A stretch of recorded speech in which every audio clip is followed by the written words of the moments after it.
সাগর উত্তাল, প্রচন্ড বাতাস, কখনো রোদ কখনো বৃষ্টি, সবকিছু মিলে এই মুহূর্তে কক্সবাজারে ৩ নম্বর স্থানীয় সতর্ক সংকেত দেখাতে বলা হয়েছে। আমরা আছি এই মুহূর্তে কক্সবাজার লাবণী পয়েন্টে। আপনারা দেখতে পাচ্ছেন উত্তাল সাগর এবং বড় বড় ঢেউ আসতে পড়ছে বেড়িবাঁধের উপরে। আপনাদেরকে আরেকটি বিষয় জানিয়ে দিতে চাই, সেটি হচ্ছে উত্তর বঙ্গোপসাগরে অবস্থানরত যে লঘুচাপ সেটি নিম্নচাপে পরিণত হয়েছে। আমরা এরকম জানতে পেরেছি আবহাওয়া অধিদপ্তর থেকে।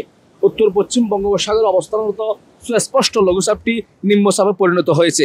জড়ো হওয়ার আশঙ্কায় সমুদ্র বন্দরগুলোতে ৩ নম্বর স্থানীয় সতর্ক সংকেত দেখাতে বলা হয়েছে আবহাওয়া অধিদপ্তর। আমরা আবহাওয়া অধিদপ্তর থেকে আরেকটি বিষয় জানতে পেরেছি, সেটা হচ্ছে এই নিম্নচাপ আরো ঘনীভূত হয়ে গভীর নিম্নচাপে পরিণত হতে পারে।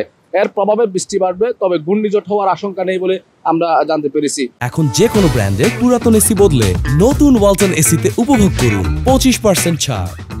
2 থেকে 3 দিন বৃষ্টি হবে। নিম্নচাপটি সুন্দরবন খুলনার দিক দিয়ে যাবে। মঙ্গলবার বঙ্গোপসাগরে একটি লঘুচাপ তৈরি হয়, যা পরে আরো ঘনীভূত হয়ে সুস্পষ্ট লঘুচাপ পরিণত হয়। সুস্পষ্ট লঘুচাপটি আজ সকাল 6টায় নিম্নচাপে পরিণত হয়।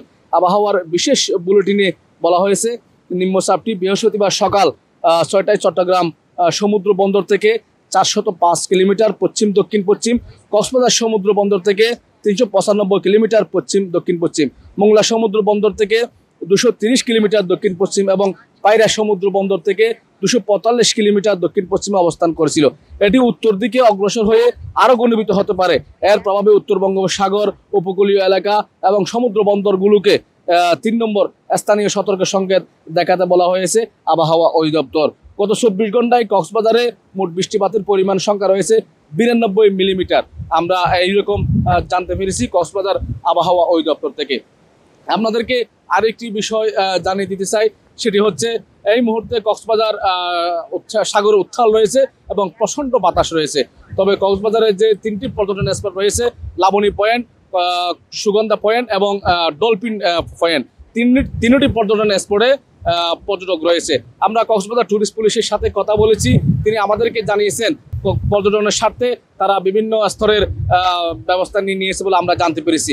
লাইফ গার্ডের সাথে কথা বলেছি, তারা আমাদেরকে জানিয়েছেন তারা সার্বক্ষণিক পর্যটকদের নিরাপত্তার স্বার্থে জড়িত রয়েছে বলে আমরা জানতে পেরেছি। আপনাদেরকে আরেকটি বিষয় জানিয়ে দিতে চাই, সেটি হচ্ছে কক্সবাজারের যে উপকূলীয় এলাকা, বঙ্গোপসাগরের মাঝখানে অবস্থানরত সেন্ট মার্টিন দ্বীপ, সেখানে নৌ চলাচল বন্ধ রয়েছে এবং সেখানে খাদ্য সংকট রয়েছে বলে আমরা জানতে পেরেছি।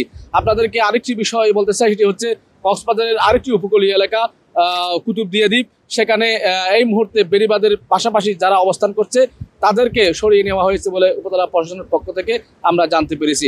আমরা কক্সবাজার জেলা প্রশাসকের সাথে কথা বলেছি, তিনি আমাদেরকে জানিয়েছেন কক্সবাজারে পাহাড় ধসের সংখ্যা রয়েছে এবং উকিয়া টেকনাফে যে রোহিঙ্গারা রয়েছে, যেখানে রোহিঙ্গারা অবস্থান করছে, সেখানে যেগুলো ঝুঁকি পরিমাণ পাহাড়ের উঁচু রয়েছে, সেখান থেকে রোহিঙ্গাদেরও সরিয়ে নেওয়া হয়েছে বলে আমরা জানতে পেরেছি। কক্সবাজার থেকে মোহাম্মদ মিজানুর রহমান, বাংলাদেশ প্রতিদিন।